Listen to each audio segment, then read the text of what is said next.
As we've spoken in previous videos dealing with the origins of some of these writers, we have to understand that these writers were still part of what was considered a heathen pagan society.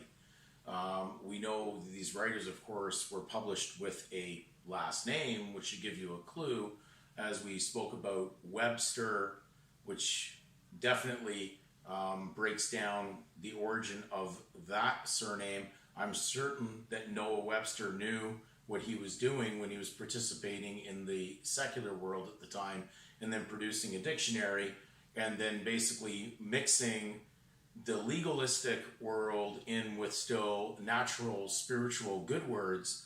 But we have to be careful because the next word here, babish, which could be like babyish, has a meaning. We're reading this out of the Canadian Gauge Dictionary, and the Canadian Gauge Dictionary, when it starts defining even just the word baby, says a very young child.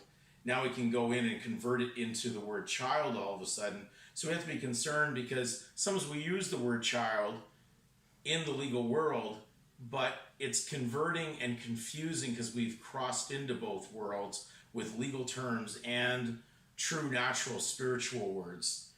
So when we go to babyish, or what we call here babish, it says like a baby. Childish, silly.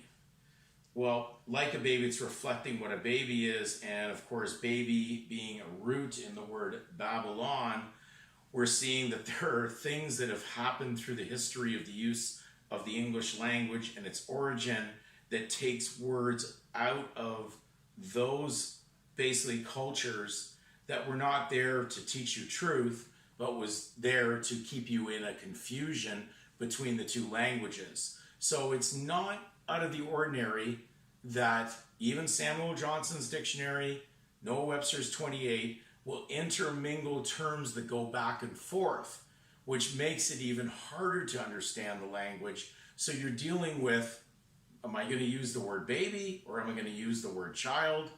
Makes it difficult.